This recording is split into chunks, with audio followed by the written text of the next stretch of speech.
I am one of the physical therapists here at the hospital, and Melissa Denker is a speech therapist that's going to be giving the loud section of the therapy. There are 4 of us here at the hospital. Myself, I got trained not too long ago, and then we hired Erin, so now there's 2 of us. And then speech therapists, we have Christine Butler and Melissa, who I already introduced. I don't know if anyone here is familiar with LSVT Loud or Big, but it's a really specific therapy protocol that has been designed and is used in combination with pharmacy, medications, neurosurgical treatment. We're just kind of that other part, okay? Lots of research has gone into this. They've been doing it for almost 25 years. Lots of funding through the National Institute of Health. And to be able to say that you're an LSVT Big or Loud therapist, you have to go through their specific training. Research is showing that the earlier we start treatment, the better we can serve patients. And this is probably just because, well, if you learn earlier when it's easier, it's going to be a lot easier for you to carry it over when things get harder. So our carryover goals for any of the therapy is to be able to teach you and your brain how to change your movement patterns. So first, we're just trying to increase, do I have a pointer? Nope. Increase the amplitude of your motor. So increasing the loudness of your speech, increasing how big you're walking to be able to produce those larger things. So sometimes just thinking about making something bigger isn't necessarily going to make it happen. But once you get it becoming larger, now we're trying to improve your self-awareness of whether you think you're moving bigger now, okay? So it becomes your new perceived normal, I guess. And then you're going to improve your self-cueing. So you're going to notice that, oh man, I was moving really big, and then all of a sudden I got lazy, or I forgot, or I just, the disease takes over, and you become small again. So then you have to remind yourself, I got to walk big again, or talk loud.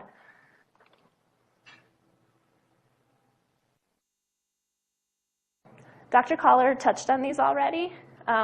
Motor symptoms are going to be those small movements or slow movements. Progressive loss of loudness of speech, so you become really quiet. Small handwriting, shorter step length, takes you longer to get places because you're slower. And then you also have the resting tremor, rigidity, and just instability of your posture. Some of the other things, especially with fascination, freezing, is your brain has a hard time telling you when to stop or go. So if I'm trying to go and I'm ready to get ready or getting ready to turn, you kind of lose that ability, and all of a sudden your turn takes 5 minutes. That's exaggerated, but or you're trying to walk through a door and you're like, okay, I'm ready to go through the door and go and go. But you can't quite get there because you're freezing. Or you're ready to stop, but you can't really stop. It takes you a lot longer to stop. So these are things that that the big program or loud program will work on. I don't know, do you guys have speech equivalents of that? Yeah. All right. I'm going to hand it over to Melissa here. Okay, so Dr. Collar also touched on the non-motor symptoms. So in addition to the motor things that Amber talked about, there are other things that can happen with Parkinson's. So with speech, the classic things that we see are a decrease in overall loudness. Sometimes there is more of a monotone voice where you're kind of talking in the same tone. Sometimes it's harder to, decreased intelligibility. Or the other thing that Dr. Collar talked about is a flat affect. So that's when you don't have the animated facial expression, so you kind of look like you have a masked face. So the speech and voice problems are very prevalent with Parkinson's. So the estimates are up to 89 to 90% of people with Parkinson's have some sort of speech or voice problem at some point along in the disease. And it's very often the first symptom. In addition, there's sometimes problems with cognition, so that can be with memory or problem solving. And then with swallowing. So this is a really important one that sometimes people don't realize, that somewhere around 80% or maybe even more of people with Parkinson's do have some sort of difficulty with swallowing. So it's very important to keep your eye out for this because there's a lot that we can do to work on that. It can be life-threatening if food or liquids go down the wrong way. It can cause pneumonia, it can cause choking. So just being aware of that, if you do notice those symptoms, you can let your doctor know, and there's a lot that we can do to work on that. And that's something that speech therapy works on. Mood can be something, and Dr. Collar talked about that, and then also sleep disturbances. So with LSVT Loud and Big, so both the PT program and the speech program, it is all based on elements of neuroplasticity. So these are different principles that basically talk about how our brains work to fix itself or to keep itself strong. So all of these things right here are elements of neuroplasticity that LSVT Loud and Big work on. So specifically with LSVT Loud, so the LSVT program is named after Lee Silverman, and she was a lady who had Parkinson's, and that was her primary complaint, was that her family and friends could not understand her anymore. So she's the one that had presented the original funding for the program. So LSVT Loud is a speech treatment for people with Parkinson's disease and also other neurological diseases. They've done a lot of research recently on MS and stroke and other types of neurological diseases. And one thing that I'll say on this one, there's a lot of research to support it, and more the research is pointing towards doing the treatment earlier. So before you have really significant speech or voice problems, they do recommend that when you first are diagnosed, that you start with the program because it's easier to prevent something from happening than to go back and work on it after things have gotten worse. So it is a very good preventative program. And it works on vocal loudness, but also intonation, so that kind of sing-songy part of your voice. Your vocal quality, so sometimes people will have a breathy voice or kind of a harsher voice, and also articulation. In the past probably 5 years, I think, 5 to 10 years, they've done a lot of research and they've shown carryover with swallowing. So just kind of more on treating early, it can help prevent some of those swallowing problems because a lot of the muscles are shared for both voice and swallowing. So the treatment works by working on all of the muscles in the voice box, so in that front part of your throat, and all of your speech mechanism in your mouth. So the idea is to improve the muscles and then also to train your brain to be more aware of what a truly healthy voice sounds like. And the whole program is designed to be very repetitive so that there's not so much memory involved. So you do a lot of repetitive activities so that it carries over. And it has a very specific protocol. Same thing with LSVT Big. So it's 4 times a week for 4 weeks. And then the homework goes on past that. So there's a home program that goes along with it to help maintain that healthy voice. And then we have a video. Plus, everybody loves Willy Wonka. Noticed any changes in your speech or your voice that you would associate with Parkinson's? Okay, so just so you know what this is a video that's on the LSVT Global website. So it shows the before and after of somebody who's done the LSVT Loud treatment. Any changes in your speech or your voice that you would associate with Parkinson's? Yes, I don't speak loud enough a lot of times. Anything else? Hoarse.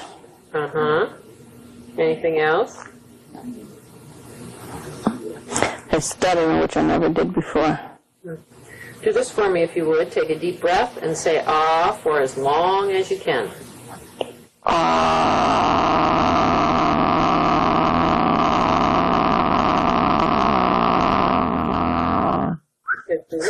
Okay.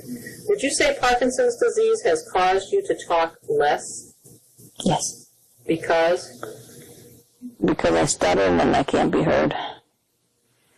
If there's noise in the house, like when the kids come over, nobody pays attention to it because they can't hear me. Until I get mad and then yell. Take a deep breath and say ah for as long as you can.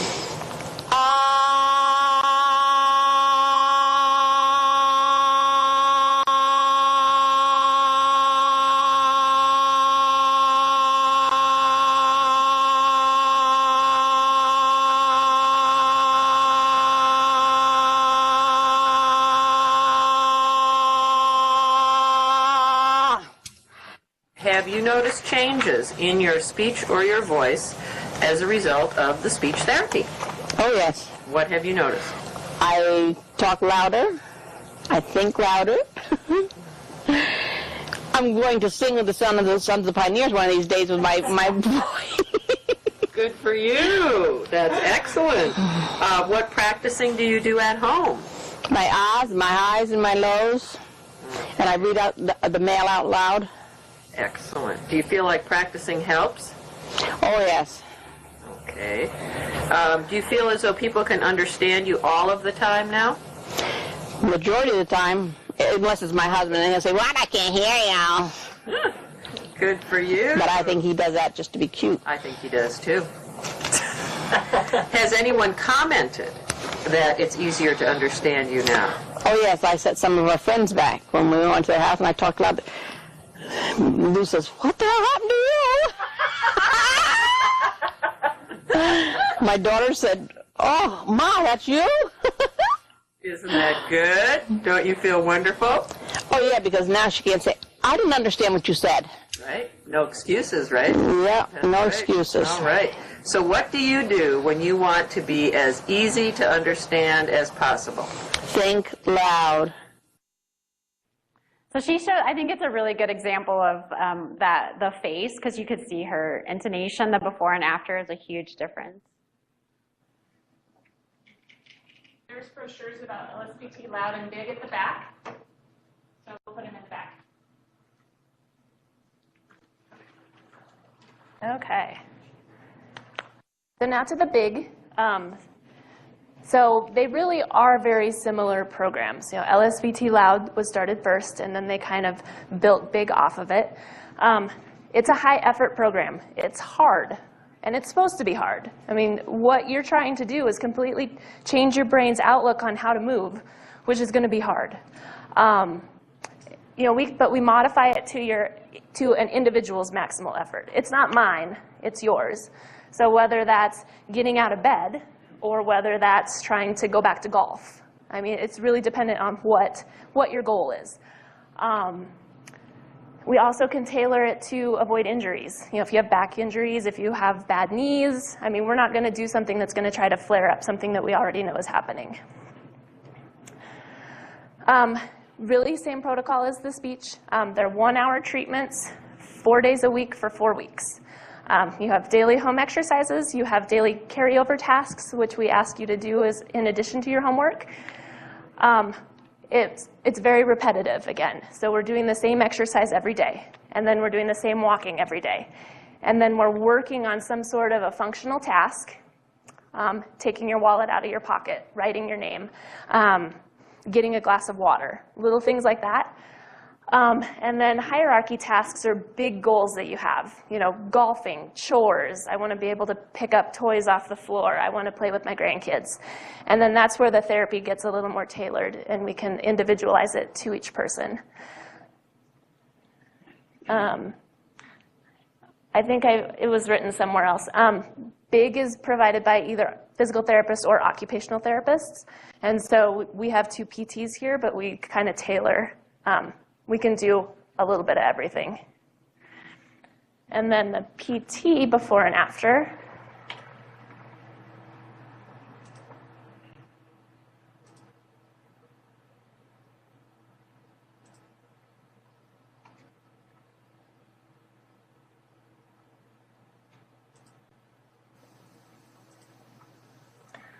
Again, we're just trying to reteach your brain what normal is, or what is closer to normal.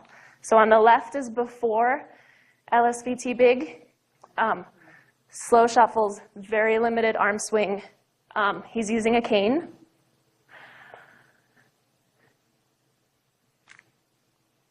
He's about ready to lap himself already. He froze a little bit through the door. But after just a month, this is just a month of therapy. Big difference in speed. He's going to get where he's going a lot faster. And what we're trying to do is get this big movement to carry over to other tasks. So I can make you walk big, but I also want you to go upstairs big. I want you to get in and out of bed big. I want you to stand up from a chair big. And then even when we're in big, we're encouraging you to talk loud. So we're doing both the whole time. And he just keeps going.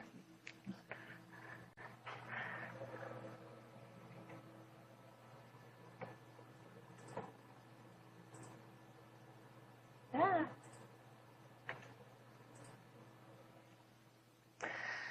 So our main goal for patients are to keep you active, to keep you safe. So this is, we might not be directly addressing balance, but each one of the exercises that we're doing is addressing balance. It's improving flexibility. It's improving strength. But the big goal is to be big and to make everything big. Another thing to mention is this is not the only therapy treatment for Parkinson's by any means. This is one protocol. I think it's probably still the best research based one. But not to say that you can't have other treatments work for patients, just like Dr. Feller was saying, the vibration or other things. So, any questions? It's the end of the day. Yeah? When should we consider going for an analysis? For therapy? Well, for diagnosis in the beginning. Oh. Are you talking about to diagnose Parkinson's or to? Yes. Oh, okay. Yes. Are there any doctors left? That's okay. I would say sooner is always better. So as soon as you notice something different or something that you're concerned about, that's when you get to be your advocate and go to your doctor and say, this isn't me, so let's figure out why it's not me. So sooner is always better for everything. That's sometimes going to be seeing your primary physician first. It's sometimes going to be, and they might refer you to a neurologist, typically. Yeah. Yeah, you're welcome. Yes?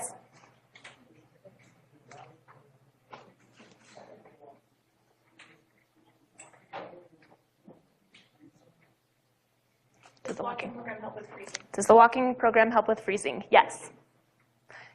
We're really just retraining the brain to get your brain to signal go, stop, much faster, quicker, and concise. So yes. Do you have a question about the Loud program? Okay. Good. Any other questions? Hi. Thank We you. still have a few more minutes before we'll get started with Dr. Feller's presentation, but I did have some information about a support group locally if you're interested, and I'll provide a couple of sheets up here. There won't be enough available for you to take this with you, but you could come and look at the information and write it down. So there is a local Parkinson's disease support group. The meetings are open to the public, and they're held on the first Wednesday of each month at the Laramie County Library. And so the next meeting is this coming Wednesday, April 4th. The meetings are held in the Willow Room from 1:30 to 3 p.m. in the afternoon. And again, on these sheets of paper, the support group leader is Sandra, And her phone number, if you have a pen, and again, I'll put this up here, is 307-274-0057. So again, it's open to the public. You'd be welcome if you needed some more information. And just as an FYI, April is Parkinson's Awareness Month. So you may see some more information on TV or around the community about Parkinson's disease because it is Parkinson's Awareness Month. So again, thank you.